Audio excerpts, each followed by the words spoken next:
बिस्मिल्लाहिर्रहमानिर्रहीम। Dear students, welcome to excellence online education. Biology की class में खुशामदीद।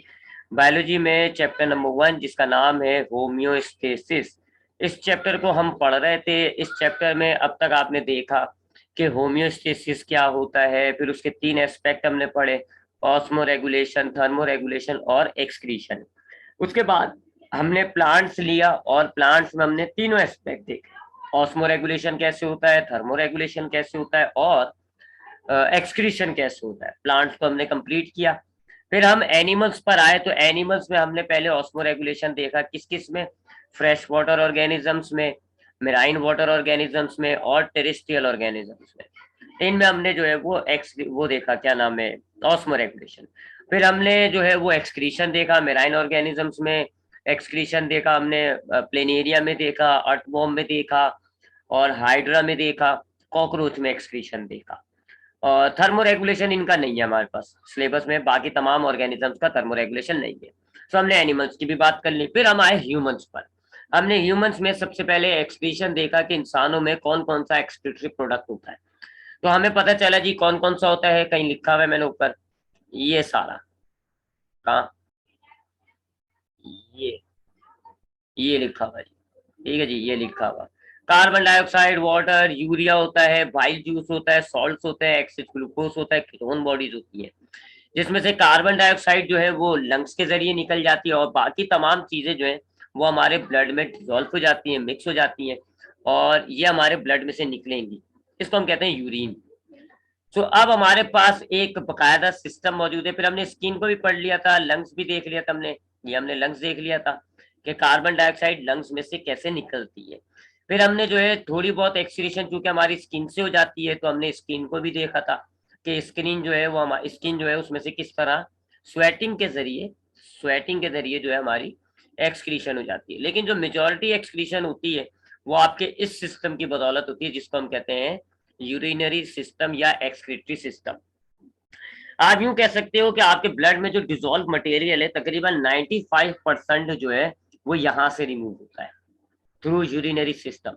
5% जो है वो आपका स्वेटिंग के जरिए, स्किन के जरिए रिलीज हो जाता है।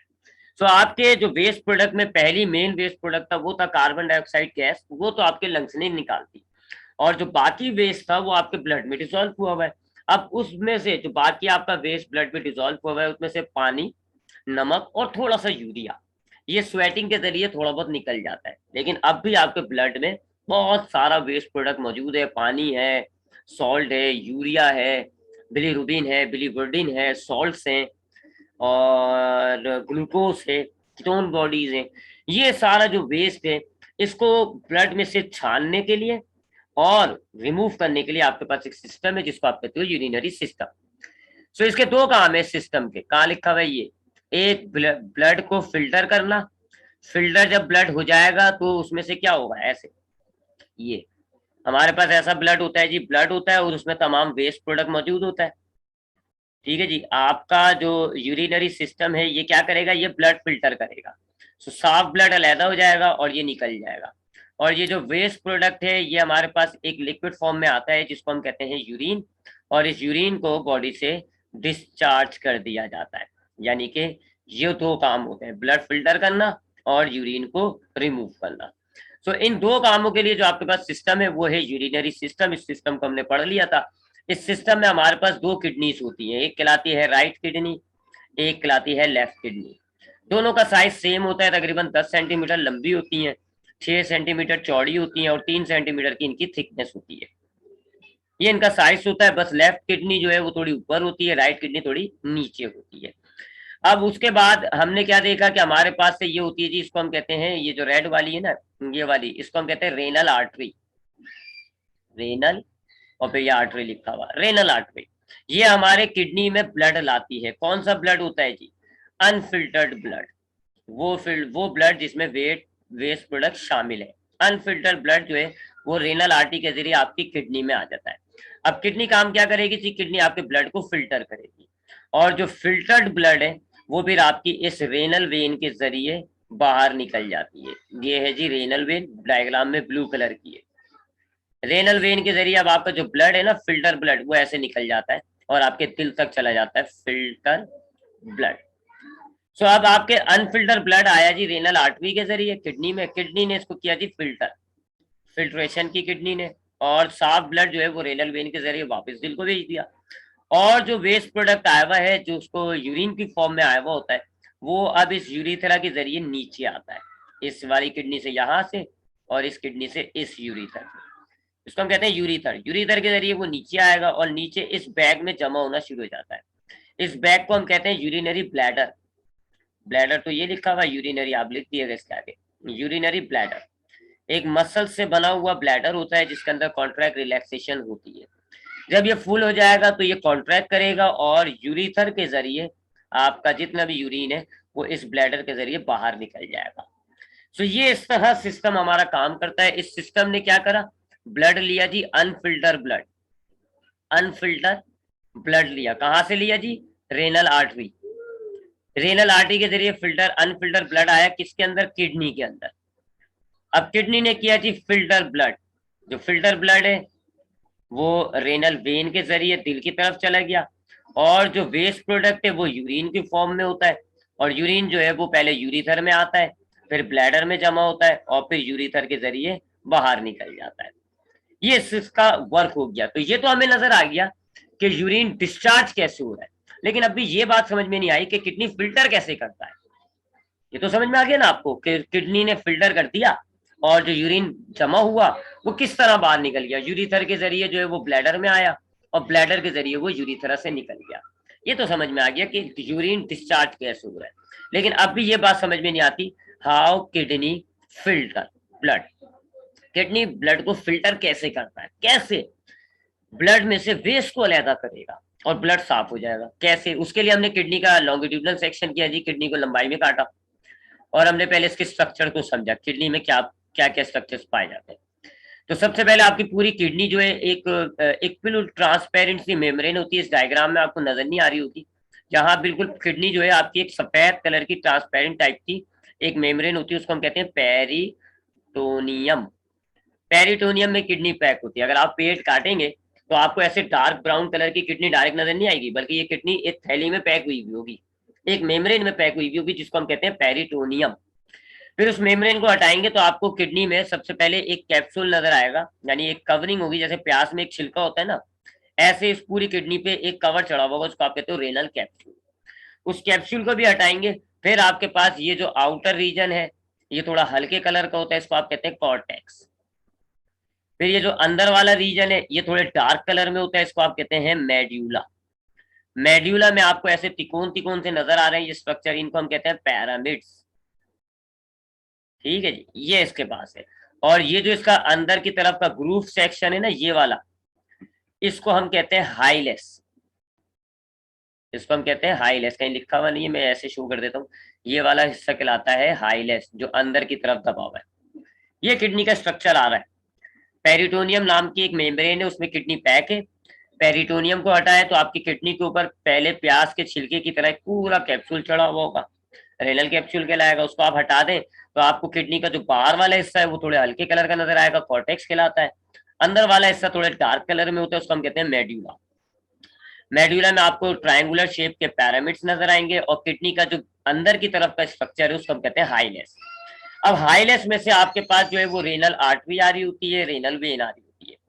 ये रेनल आर्टरी हो या ये रेनल वेन हो, अंदर किडनी में एंटर होंगी और बहुत सारी ब्रांचेस में डिवाइड हो जाएंगी, आर्ट्रियोल्स या वेन्यूल्स बन जाएंगे। ठीक है, तो नजर आ रहा है आपको डायग्राम में कि ये देखें ये रेनल आर्टरी आ रही है, और अंदर आके अब देखें ये ब्रांच हो गई, ये ब्रांचेस हो गई, ब्रांचेस में तकसीम हो जाएगी, ऐसे ब्रांचेस में डिवाइड हो जाएगी रेनल आर्टरी, बहुत सारी ब्रांचेस में डिवाइड हो जाती है ऐसे ऐसे, और तकरीबन जो है वो ऐसे ऐसे डिवाइड होकर तकरीबन हर हिस्से में पहुंच रही होगी। सिमिलरली रेनल वेन के साथ भी है। रेनल वेन जो है अंदर हर सिस्टम में से निकल के ऐसे हर जगह से निकल के ऐसे मोटी होके एक बड़ी सी रेनल वेन बन जाती है। तो ये रही रेनल वेन, ये रही रेनल आर्टरी। उसके बाद पेल्विस यानी ये जो यूरिथर है, अगर हम यूरिथर को देखें तो अंदर जाके वो तकरीबन हर पैरामिड के नीचे वो एक चौड़ा सा फनल शेप स्ट्रक्चर बना रही है, देख लें आप। ठीक है, उस हिस्से को हम कहते हैं पेल्विस। ये ये जो आपके पास है ना यूरीथर, ये अंदर आएगी ऐसे, और यहाँ पर ऐसे हर पैरामिड के नीचे ना ऐसे एक फनल शेप स्ट्रक्चर बना रही होगी ऐसे। मैं यहाँ ब्लैक कलर से दिखा रहा हूँ, ऐसे बनी हुई है ये पेल्विस। हर देखो हर पैरामिड के नीचे इसने एक फनल शेप स्ट्रक्चर बनाया हुआ है ये, ठीक है। या मैंने इसको कलर कर दिया ऐसे।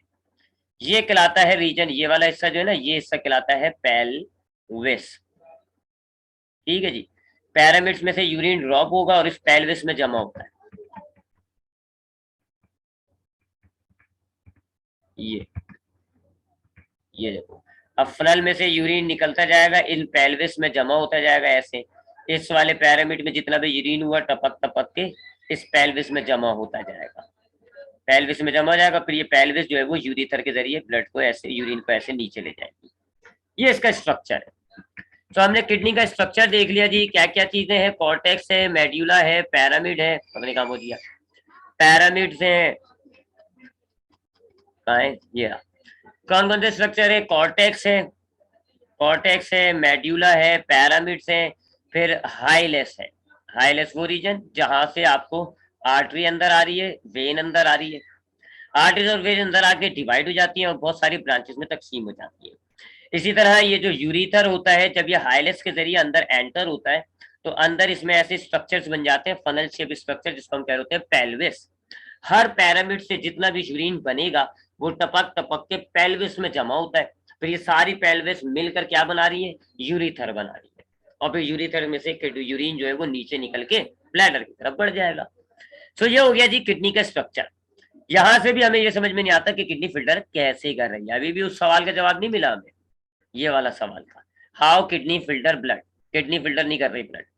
असल में किडनी में जो सेल्स पाए जाते हैं, किडनी के अंदर जो सेल्स होते हैं उनको हम कहते हैं नेफ्रॉन्स, खास किस्म के सेल्स हैं। यानी आपकी जो किडनी है ये किन सेल से बनी हुई होती है, उनको हम कहते हैं नेफ्रॉन्स। ये उनका स्ट्रक्चर है, जरा देख लें, दो डायग्राम्स दिखा रहा हूं मैं आपको, दोनों एक ही है।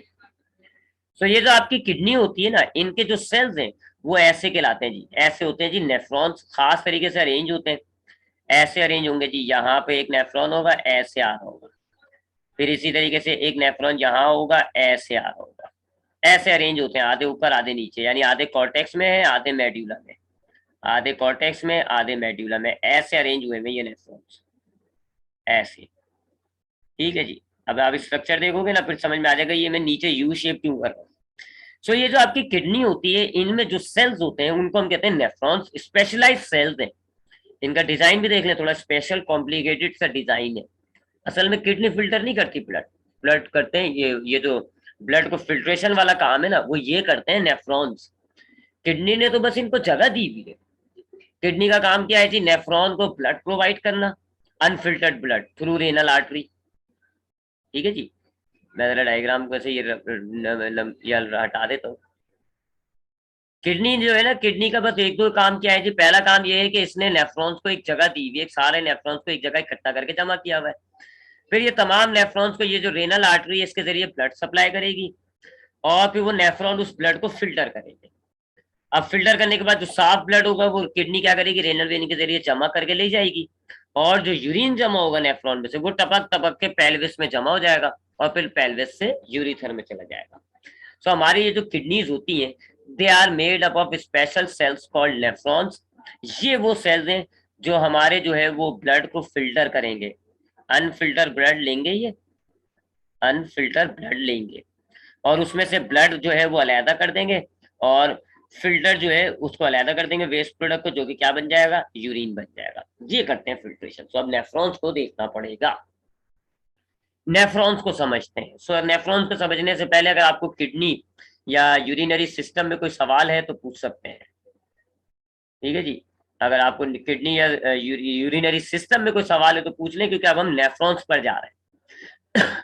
सो हमने पूरा सिस्टम देखा, सिस्टम से हमें ये तो समझ में आ गया कि यूरिन जो है वो बॉडी से बाहर कैसे निकलता है, लेकिन ये समझ में नहीं आया कि किडनी ब्लड को फिल्टर कैसे करती है। तो हमने जो है किडनी को काटा, उसको इंटरनल स्ट्रक्चर को देखा, तो हमें ये तो समझ में नहीं आया कि किडनी फिल्टर ब्लड कैसे करती है, लेकिन हमें ये पता चल गया कि हमारी किडनी में खास किस्म के सेल्स हैं जिनको हम कहते हैं नेफ्रॉन्स, और असल में ये नेफ्रॉन्स करते हैं हमारे ब्लड को फिल्टर।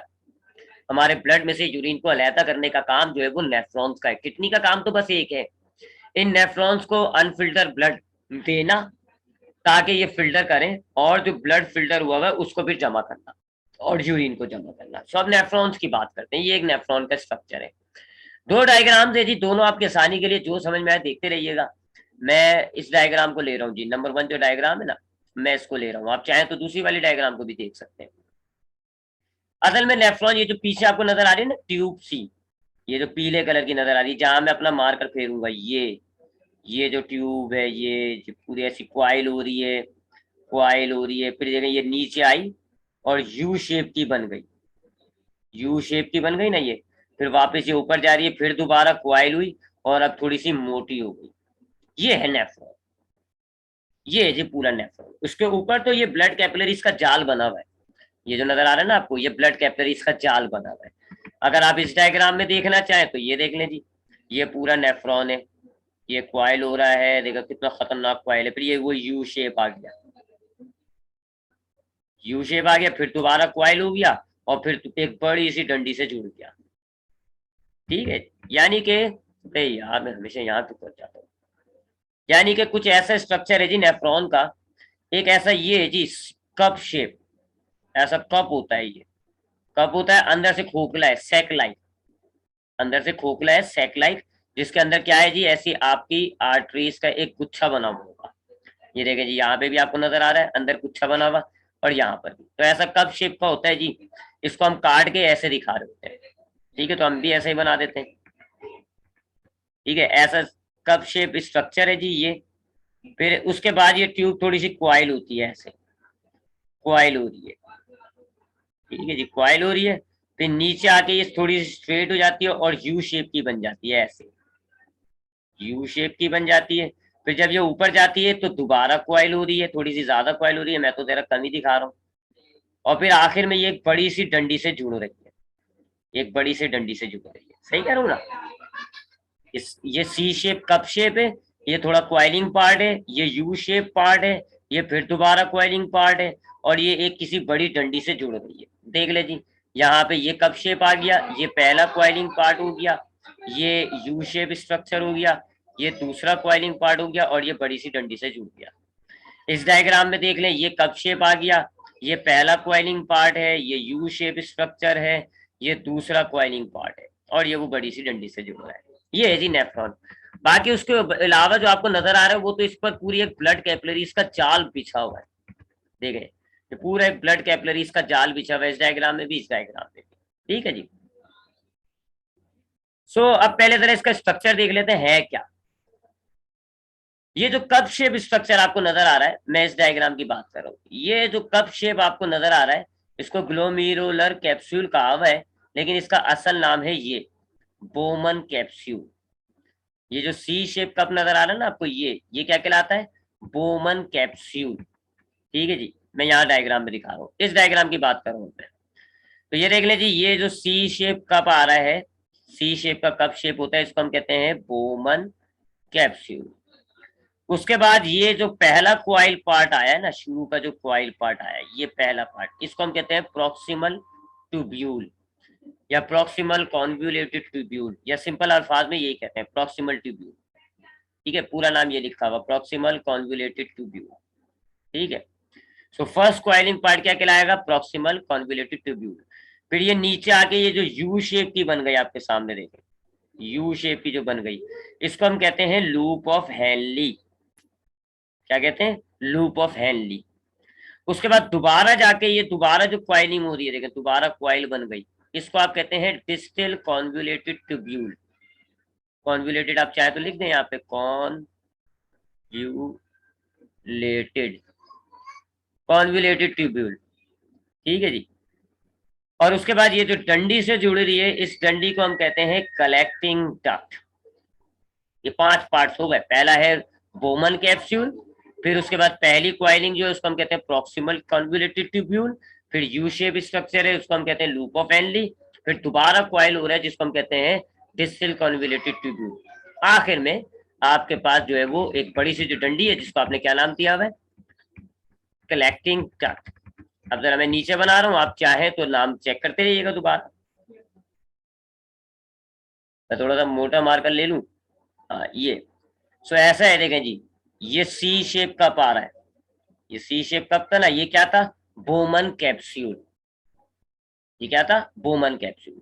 फिर ये आगे बढ़ता है और ऐसे क्वाइल हो जाता है, ये क्वाइल पार्ट हो गया। ये क्या था, प्रॉक्सिमल कॉन्वुलेटेड ट्यूब्यूल। इस पार्ट का नाम क्या है, प्रॉक्सिमल कॉन्वुलेटेड ट्यूब्यूल। फिर ये सीधा होके नीचे आता है और यू शेप का हो जाता है, ऐसे यू शेप का। इसको हम कहते हैं लूप ऑफ हेनली। ये जो यू शेप बना है ना, इसको हम क्या कहते हैं, लूप ऑफ हेनली। उसके बाद दोबारा ये क्वाइल हो जाता है, दोबारा ये क्वाइल हुआ, इसको हम कहते हैं डिस्टल कॉन्वुलेटेड ट्यूब्यूल। और फिर ये आगे जाके एक बड़ी सी डंडी से जुड़ जाता है। उस बड़ी सी डंडी को हम क्या कह रहे हैं, कलेक्टिंग डक्ट। ये है जिसका स्ट्रक्चर। तो नाम लिख देता हूँ, चले आप चाहे तो रेड पेन से लिख देता हूँ। ये क्या है, ये है बोमन बोमन्स कैप्सूल। ठीक है जी।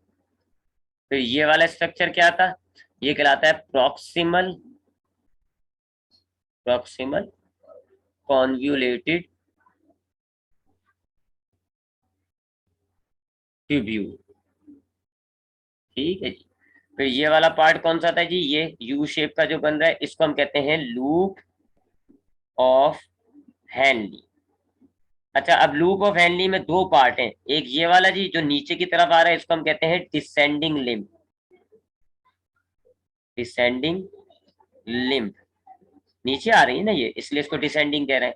और ये वाली, इसको आप देखें तो ये ऊपर जा रही है, इसको हम कहते हैं असेंडिंग असेंडिंग लिम्ब। ठीक है जी। फिर ये दोबारा देखें क्वाइलिंग हो गई, यहाँ पर आके दोबारा क्वाइलिंग हो गई, इसको हम कहते हैं डिस्टल कॉन्वुलेटेड ट्यूब्यूल। और ये क्या है जी, इसको आप कहते हो कलेक्टिंग डक्ट।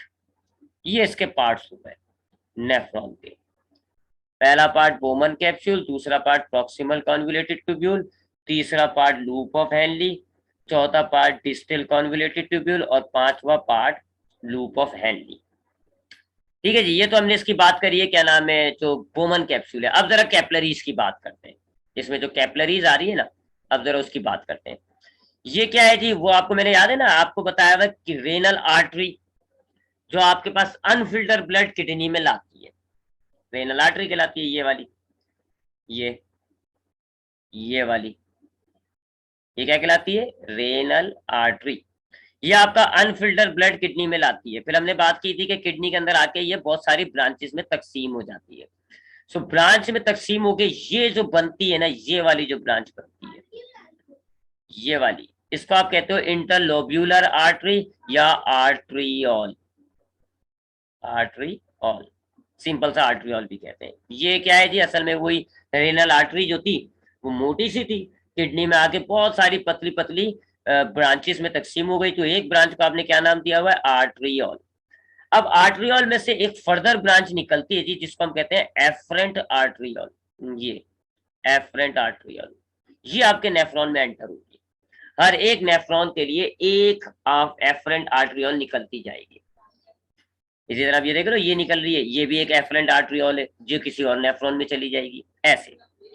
सो ये आपके पास रेनल आर्टरी आ रही थी, कहाँ आ रही थी, ऐसे, ये रेनल आर्टरी आ रही थी। अभी अंदर जाके ना बहुत ऐसे ब्रांचेस में तकसीम हो जाएगी, बहुत सारी पतली पतली ब्रांचेस में तकसीम हो जाएंगी, इनको हम कहते हैं आर्ट्रियोल। अब आर्ट्रियोल में से एक पतली सी ब्रांच निकलेगी, बहुत सारी पतली सी ब्रांच निकलेगी, इनको हम कहेंगे एफरेंट आर्ट्रियोल। हर एक नेफ्रॉन के अंदर एंटर होती है, ये एक नेफ्रॉन से जुड़ी हुई होगी, ये एक, ये एक, ये एक, ऐसे। ठीक है जी। सो हमारे पास जो रेनल आर्टरी थी वो ब्रांचेस में तकसीम हुई, क्या बना जी, ये बना आर्ट्रियोल। फिर आर्ट्रियोल से क्या निकली जी, एक एफरेंट आर्ट्रियोल निकली। अब एफरेंट आर्ट्रियोल आपके बोमन कैप्सूल के अंदर चली जाती है, देखें नजर आ रही है, ये देखें इस डायग्राम में, देखें एफरेंट आर्ट्रियोल आई, एफरेंट आर्ट्रियोल, ये एफरेंट आर्ट्रियोल है, ठीक है, ये आ रही है, देखें ये, और ये बोमन कैप्सूल के अंदर चली गई।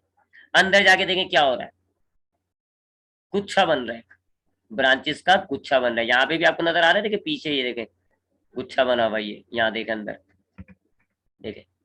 तो बोमन कैप्सूल के अंदर जाके ये एक गुच्छा बना लेती है, उस गुच्छे को हम कहते हैं ग्लोमेरुलस। ग्लोमीरुलस। ये नाम गलत लिखा हुआ है, यूं करें इसको आप, ये ग्लोमेरुलस कहलाता है। ये गुच्छा है ना, ये ग्लोमेरुलस है, देखें ये लिखा हुआ ग्लोमेरुलस। तो ये बोमन कैप्सूल के अंदर जाएगी और बहुत सारे गुच्छा सा बना देगी, उसको आप कहोगे ग्लोमेरुलस। उसके बाद दोबारा ये बाहर निकल आएगी, देखें ये बाहर निकल रही है। इस बाहर निकलने वाली को आपने क्या नाम दिया हुआ है, ई फॉर एफरेंट आर्ट्रियोल, ई वाला है ये एफरेंट आर्ट्रियोल। ठीक है, तो ये ऐसा है जी मामला। ये देखें ये बोमन कैप्सूल था, ये बोमन कैप्सूल है। अब ये आ रही है और ऐसे ये गुच्छा बनाया इसने बहुत बड़ा बड़ा, और ये बाहर निकल गई। ये आ रही है बोमन कैप्सूल में और ये बोमन कैप्सूल से जा रही है। ये वाली है एफरेंट और ये वाली है ईफरेंट। ठीक है, बस इतना सा फर्क है एफरेंट और ईफरेंट में। एफरेंट जो है वो बोमन कैप्सूल में एंटर होती है और ईफरेंट जो है वो बोमन कैप्सूल से बाहर निकलती है। ठीक, आई होप ये बात भी समझ में आ गई होगी। थोड़ा मिटा दूं भाई, बड़ी गंदी सी हो गई है डायग्राम।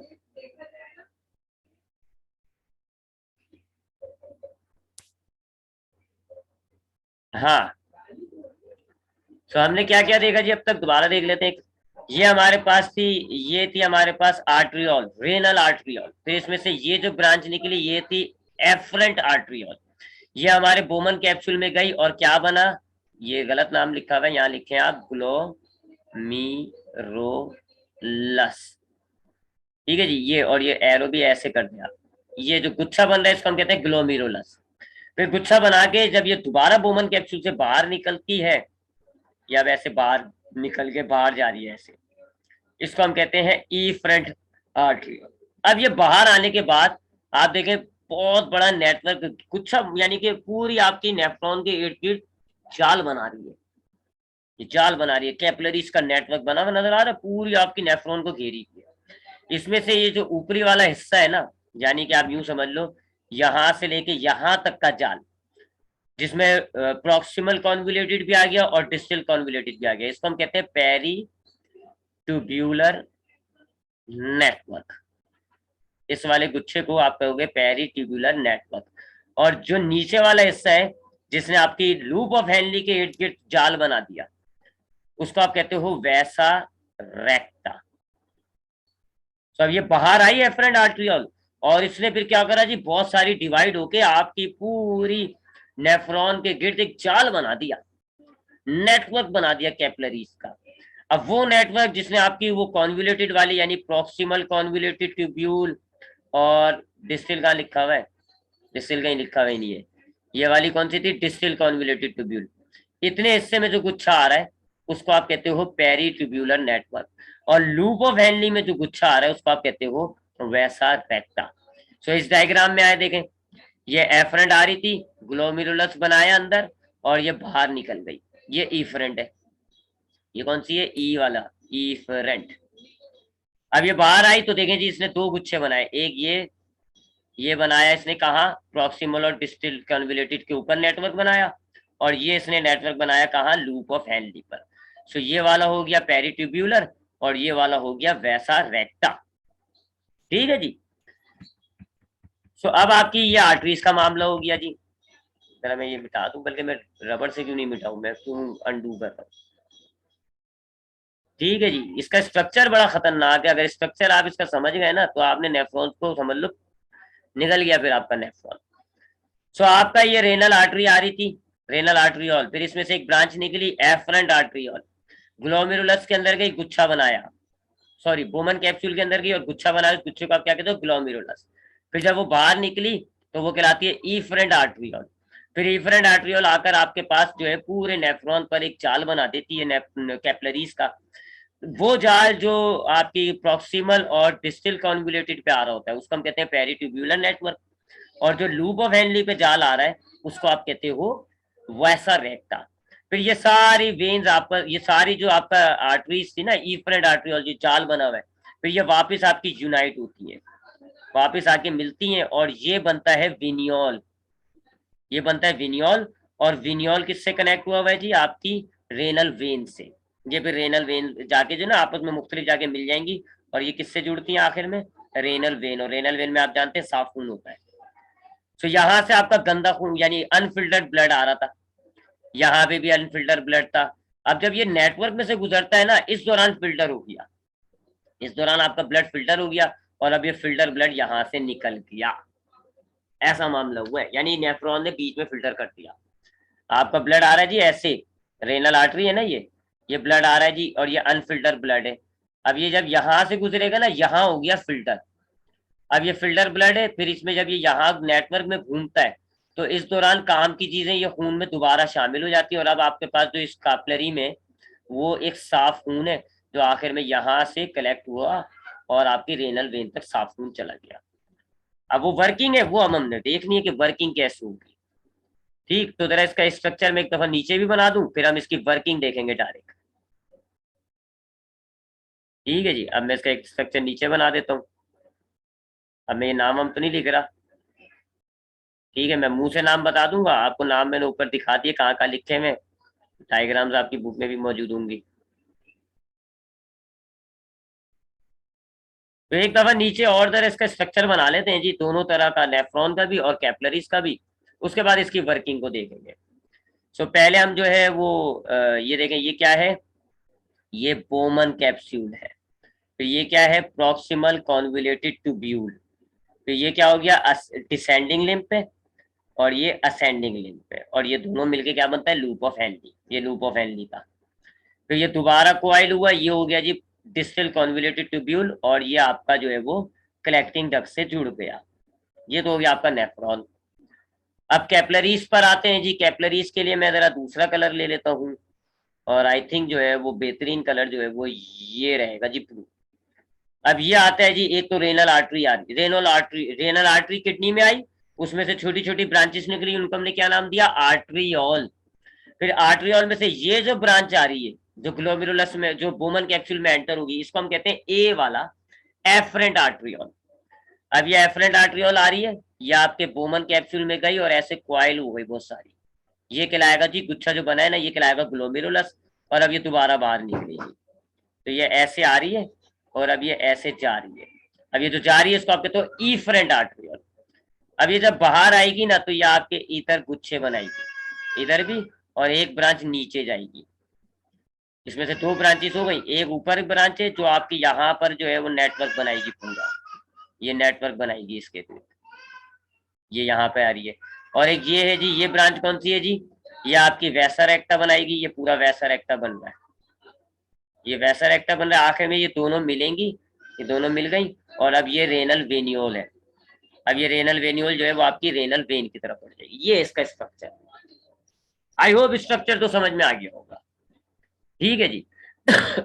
अब हम बात करते हैं जी इसके फंक्शन की, और से देखिएगा जी, यहां से आपका ब्लड आ रहा है, रेड कलर ले लेता हूं मैं, रेड कलर ज्यादा अच्छा दिखता है, हाँ, ये आपका ब्लड आ रहा है जी, ये ब्लड आ रहा है आपका, नहीं यार ब्लैक ही ले लेता हूँ,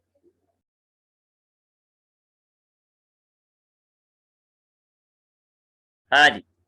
अब ये क्या है, रेनल आर्टरी, रेनल आर्टरियोल थी, यहाँ से आपका ब्लड आया, रिमेंबर अनफिल्टर्ड ब्लड है, इसमें सब कचरा वचरा शामिल है। अब वो आपका ये एफरेंट आर्टरियोल के जरिए कहाँ चला गया, ग्लोमेरुलस के अंदर, बोमन कैप्सूल के अंदर जो ग्लोमेरुलस है ना यहाँ। अब जब यहाँ ग्लोमेरुलस के अंदर ब्लड फ्लो होगा, जब ये आपका ब्लड फ्लो होते हुए इन इन ग्लोमेरुलस में से होता हुआ जब ये बाहर निकलेगा, इस दौरान ये जो ग्लोमेरुलस है ना यहाँ पर, और ये जो बोमन कैप्सूल है, इनकी वॉल में छेद होते हैं, छोटे छोटे से सुराख होते हैं, जिससे क्या होगा, आपके ब्लड में से सारा कचरा निकल कर बोमन कैप्सूल में आ जाएगा, यहाँ आ जाएगा सारा कचरा। ये ऐसा है जी, ये आपके पास है जी ग्लोमेरुलस, ये ग्लोमेरुलस बनाई है मैंने, ठीक है जी। और ये था आपके पास बोमन कैप्सूल, ठीक है। अब ये जो बोमन कैप्सूल है ना, इसकी दीवार में इसमें सुराग होते हैं छोटे छोटे से, इसी तरह यहाँ पे भी छोटे छोटे से सुराग होते हैं। तो जब इसमें से ब्लड फ्लो हो रहा होगा ना, ये ब्लड फ्लो हो रहा है, जब ये ब्लड फ्लो हो रहा है, तो ब्लड में से चीजें निकलेंगी और ऐसे बोमन कैप्सूल में चली जाएगी। ग्लोमेरुलस के अंदर जो ब्लड होता है उसका प्रेशर भी ज्यादा होता है, तो प्रेशर की वजह से भी आपके मॉलिक्यूल जो है वो निकल के ग्लोमेरुलस से निकल के किस में आ रहे हैं, बोमन कैप्सूल में आ रहा है। तो दो रीजन है, ग्लोमेरुलस में जब आपका ब्लड फ्लो होता है तो इस दौरान आपके ब्लड में जो मटेरियल्स होंगे वो निकलेंगे और बोमन कैप्सूल में जमा हो जाएंगे ऐसे, दो रीजन होते हैं, एक तो आपके ये जो इन दोनों की वॉल्स हैं, इन स्लीव है, यानी कि छोटे छोटे सुराग है, मॉलिक्यूल्स उनमें से निकल गए।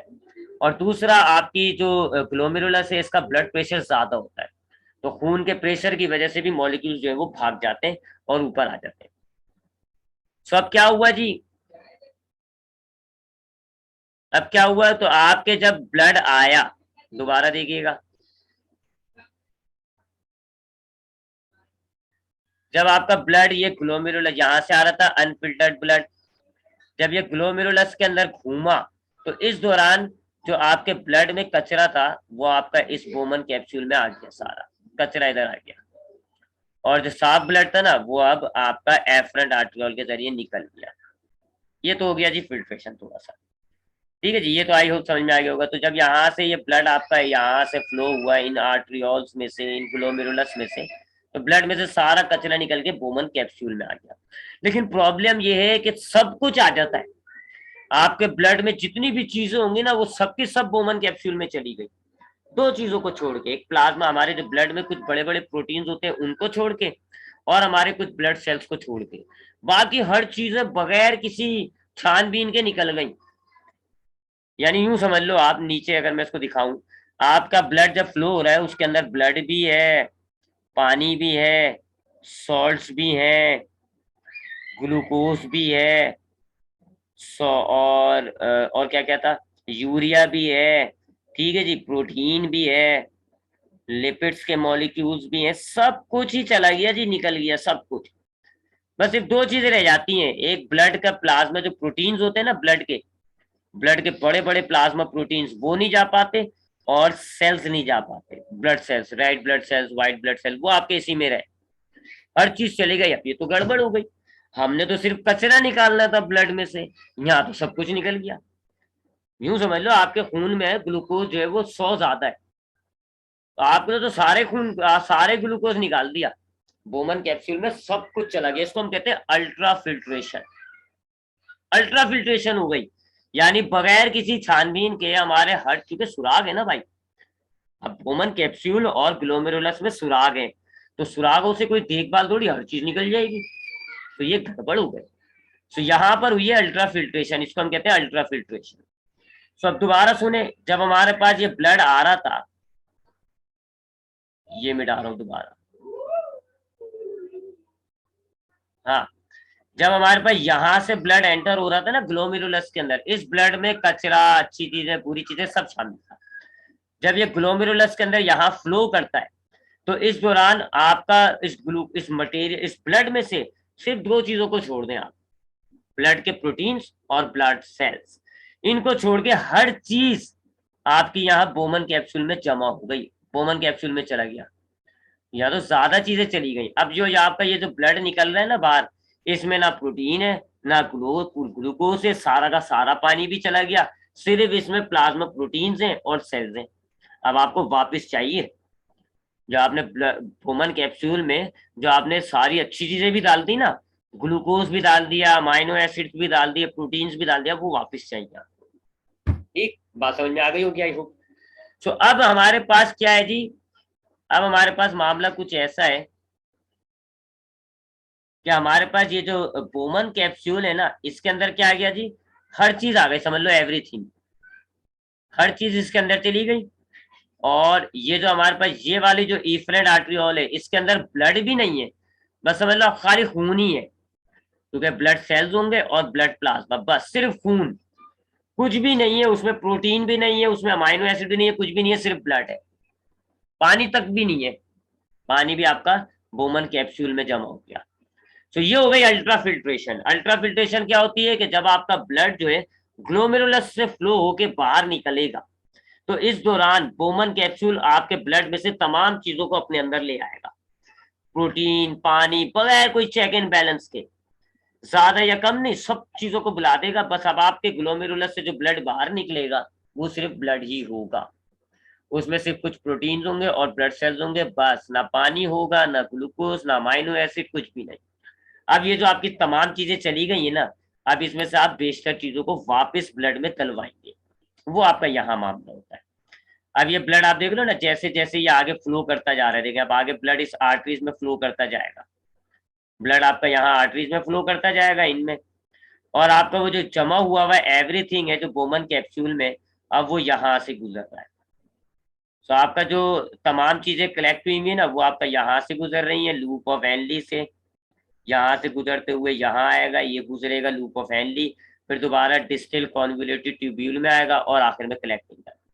यहाँ से आपका समझ लो यूरिन जा रहा है, ये यूरिन कह लो इसको आप, जो बोमन कैप्सूल में जमा हुआ है ना, ये यूरिन है। सो अब आपका यूरिन जो है वो बोमन कैप्सूल में था, अब वो फ्लो होगा, पहले वो जाएगा प्रॉक्सिमल कॉन्वोल्यूटेड ट्यूब्यूल में, फिर वहां से होके कहाँ जाएगा, लूप ऑफ हेनली में, फिर कहाँ जाएगा, डिस्टल कॉन्वोल्यूटेड ट्यूब्यूल में, और फिर आखिर में कलेक्टिंग डक्ट। दूसरी तरफ वो जो आपका कंगला ब्लड था जिसके अंदर से सब कुछ निकल गया, वो अब आपका इस नेटवर्क पेरिट्यूब्यूलर और जो वास वैसा रेक्ट है इसमें से जाएगा। अब इस दौरान कुछ चीजें वापस आपको ब्लड में वापस मिल जाएंगी, ठीक है। तो अब ये मैं ब्लैक से जो है यूरिन का पाथ बना रहा हूँ। आपका ये यूरिन यहाँ जमा हुआ था, अब यूरिन यहाँ से फ्लो होता हुआ, यहाँ से फ्लो होता हुआ, ये आपका लूप प्रॉक्सिमल कॉन्वोल्यूटेड ट्यूब्यूल, अब ये आ गया loop of Henley, loop of Henley से ये ऐसे ट्रेवल होगा, फिर ये डिस्टल कॉन्वोल्यूटेड ट्यूब्यूल में आएगा और फिर ये कलेक्टिंग है। ये यूरिन का पाथ हो गया, यूरिन यहाँ जा रहा है। और रेड कलर से मैं बना देता हूँ आपका जी ब्लड, ब्लड बना देता हूँ, ये आपका ब्लड जा रहा है और फिर अब ये नेटवर्क में फैलेगा, ऐसे नेटवर्क में जाएगा। अब इस दौरान जो है आपके ब्लड और आपके यूरिन में से ना कुछ चीजें यूरिन में से निकल के वापस ब्लड में चली जाएंगी डिफ्यूजन के जरिए। कुछ चीजें होंगी जैसे प्रॉक्सिमल कॉन्वोल्यूटेड ट्यूब्यूल में क्या क्या होंगी वो मैं आपको बताता हूँ। तो प्रॉक्सिमल कॉन्वोल्यूटेड ट्यूब्यूल, कुछ चीजें लूप ऑफ हेनली, कुछ चीजें जो है वो डिस्टल कॉन्वोल्यूटेड आपके यूरिन में से निकलेंगी और वापस ब्लड में डिफ्यूज हो जाएंगी, अब आप वापस रिक्लेम करते हो। तो क्या क्या चीजें जी, अब वो मैं आपको डायरेक्ट नाम बता देता हूँ। सो आपके पास पहली क्या चीज हुई जी,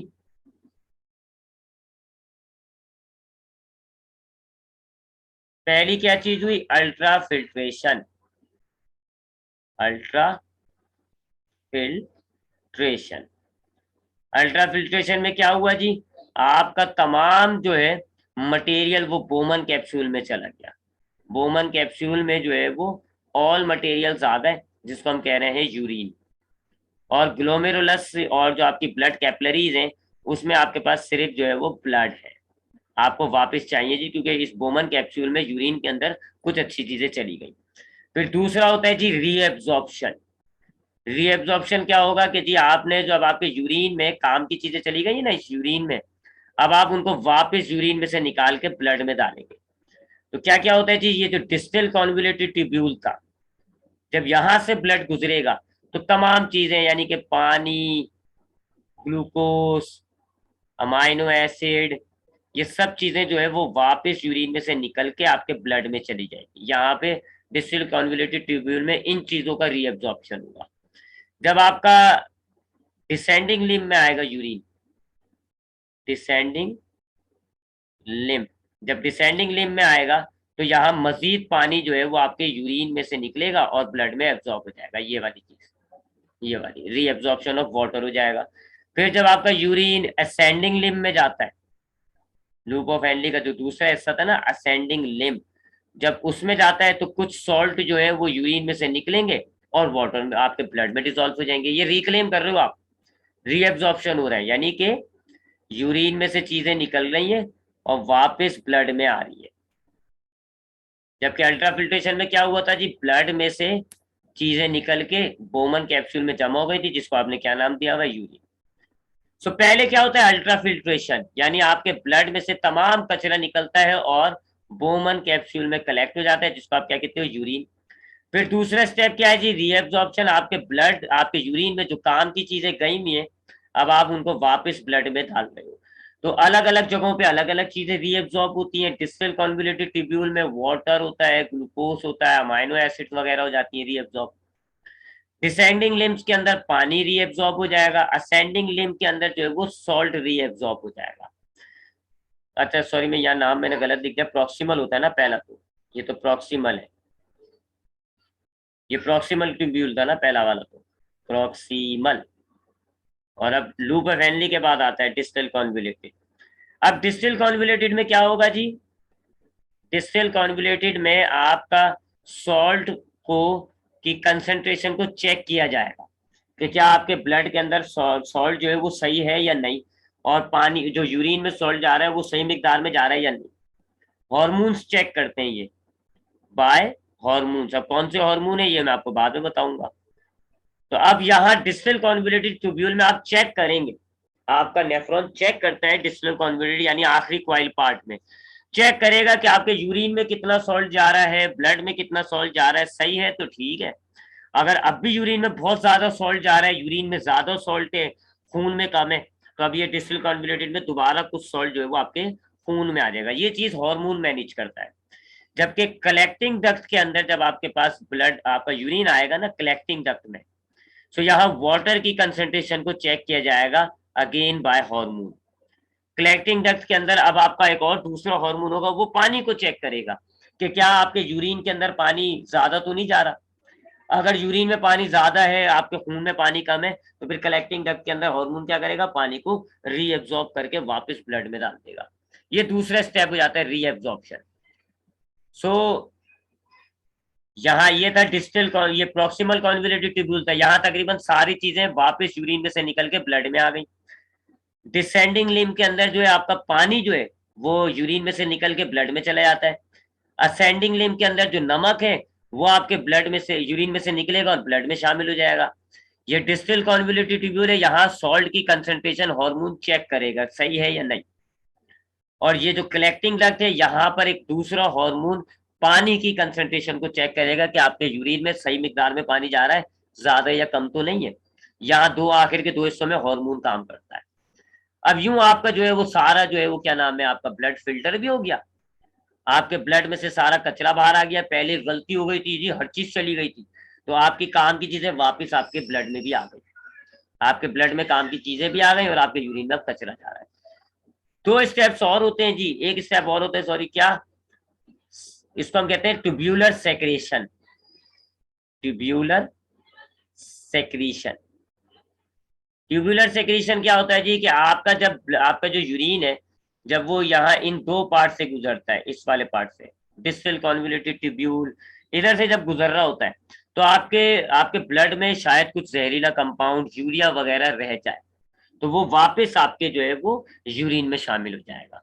हो सकता है ना आपके सारा यूरिन जो है वो आपके यहाँ ना निकल पाए, यूरिन कुछ थोड़ा बहुत बच जाए या कुछ थोड़ा बहुत जो है वो जहरीला कंपाउंड आपके खून में रह जाए, तो यहाँ पर वो खून में से दोबारा जो है वो निकल के आपके ब्लड में चला जाएगा, यूरिन में चला जाएगा, तो इसको आप कहते हो ट्यूब्यूलर सेक्रेशन।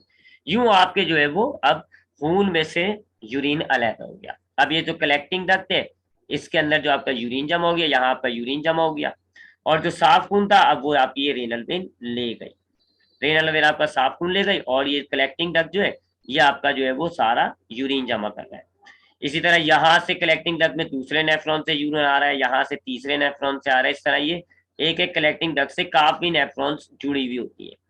और फिर यहाँ कलेक्टिंग डक्ट से जो है ये यूरिन कहाँ चला जाता है, वापिस आए ऊपर किडनी में, यहाँ ये पेल्वस में जमा होता है ये यूरिन, और फिर ये यूरिन आपका यहाँ यूरिथर से निकल जाता है।